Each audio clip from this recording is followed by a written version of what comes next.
কি বলছিস? তুই তো স্বামীকে নিয়ে আলাদা হয়ে গেছিস। যাক, এটা কিন্তু তুই খুব ভালো কাজ করেছিস। আর শোন, জীবনে না কোনোদিন এক জায়গায় হবি না, আলাদাই থাকবি, আলাদাই খাবি। এতেই তোরা না সুখে শান্তিতে থাকতে পারবি। তোদেরও তো একটা ভবিষ্যৎ আছে নাকি? হ্যাঁ হ্যাঁ, আচ্ছা ঠিক আছে, রাখলাম। হ্যাঁ, আবার পরে ফোন করব। বাবু, জানিস তোর জামাই বাবু আর তোর বোন সংসার থেকে না আলাদা হয়ে গেছে। কি বলছো মা? হ্যাঁ রে, ঠিকই বলছি। এবার তোর বোনটা না একটু সুখে শান্তিতে থাকতে পারবে। এক সংসারে আবার থাকে নাকি? পূজা, পূজা। কি হলো বলো, ডাকলে আমাকে? হ্যাঁ, ডেকেছি তোমাকে। যাও, তুমি ব্যাগপত্র গুছিয়ে নাও গা। কেন হঠাৎ ব্যাগপত্র গোছাবো কেন? আরে আজ থেকে আমরা আলাদা থাকবো, আলাদা খাবো। এই এক সংসারে আর থাকবো না।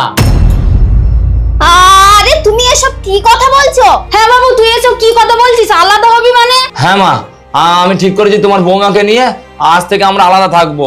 তাহলে আমরাও বোনের মতন সুখে শান্তিতে থাকতে পারবো। ও বুঝেছি, তোর শাশুড়ি তোর কানে এই বিষ ঢেলেছে না? ওই তোকে আলাদা হওয়ার পরামর্শ দিয়েছে না? ওই ডাইনি তো আমার সোনার সংসারটাকে একদিন নষ্ট করে ছাড়বে।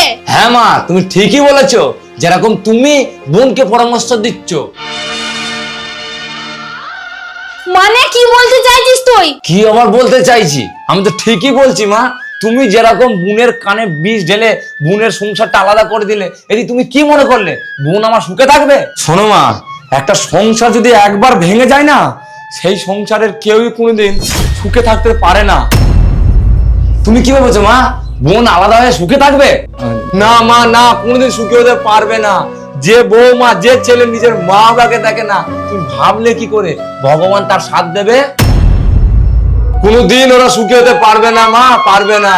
হ্যাঁ বন্ধুরা, এই পৃথিবীতে অনেক মাই আছে যারা নিজের মেয়েকে এই বুদ্ধি দেয় যে তোরা আলাদা হয়ে যা, সুখে থাকবি, ভালো খাবি, ভালো পড়বি, কিন্তু একবারও নিজের কথাটা চিন্তা করে না যে নিজের ছেলে, নিজের বউ যদি আলাদা হয়ে যায় তখন তার অবস্থাটা কি হবে। ভালো থাকবেন, সুস্থ থাকবেন। আর এই ভিডিওটি ভালো লাগলে অবশ্যই বন্ধু বান্ধবদের কাছে শেয়ার করে দেবেন।